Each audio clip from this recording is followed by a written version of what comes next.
এখন প্রায় সকাল 10টার মতো বাজে। আমিও এদিকে টুকটুক করে রেডি হচ্ছি। আজ তো আমি চলে যাব, তার জন্য একটু সকাল সকাল উঠে সব কিছু রেডি করে নিয়েছি, ব্যাগপত্র গুছিয়ে নিয়েছি। তারই মাঝে কিছুটা টিফিন নিয়ে নিয়েছি। যদিও খেয়ে দিয়েই বেরোবো, তবুও বেশ অনেকটাই রাস্তা, মাঝে মধ্যে তো খিদে লাগবে। আর এদিকে পুচকিকে আজকে বেশ অনেকক্ষণ আমি কোলে নিয়েছি, কারণ এখন আর বেশ কটা দিন আমি আসবও না, আর কোলেও নেওয়া হবে না, তার জন্য ভালো করে আদর করে দিয়েছি। খাওয়া দাওয়া করে আমিও বেরিয়ে পড়লাম। আর এদিকে আমার মা, পুচকির মা, পুচকি সবাই এসেছে আমাকে এগোতে।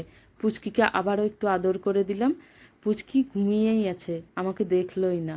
এদিকে বাবা ব্যাগ দুটো নিয়েও এগিয়ে গেছে। আমি টোটোতে করে প্রান্তিক স্টেশনের কাছাকাছি এসে নেমে পড়েছি। আর এদিকে রাস্তাটা বেশ শুনশান। খুব সুন্দর এই রাস্তাটা প্রান্তিক স্টেশন যাওয়ার, দেখতে বেশ ভালো লাগে। হেঁটে হেঁটে পৌঁছে গেলাম প্রান্তিক স্টেশন। ট্রেন যদিও বেশ খানিকটা লেট আছে, তবুও তো একটু আগে আসাই ভালো স্টেশনে। এদিকে দেখতে দেখতে ট্রেনও চলে এসেছে। ট্রেনে চেপে পড়লাম, ট্রেন ছেড়েও দিয়েছে। আর এদিকে দেখতে দেখতে বেশ অনেকটা সময় পর পৌঁছে গেলাম হাওড়া স্টেশন। হাওড়া স্টেশনে আবারও লোকাল ট্রেন ধরে এই যে কোলাঘাটের রূপনারায়ণ নদী পার হয়ে পৌঁছে গেলাম পাঁশকুড়া স্টেশন, মানে হচ্ছে আমার শ্বশুরবাড়িতে। পাঁশকুড়া স্টেশনে যদিও আমাকে নিতেই আসে। আর ভাবলাম একটু চপ নিয়ে নিই, বাড়িতে গিয়ে তো মুড়ি খেতে হবে। এখন প্রায় বিকাল হয়ে গেছে, সন্ধে লাগতে যাচ্ছে।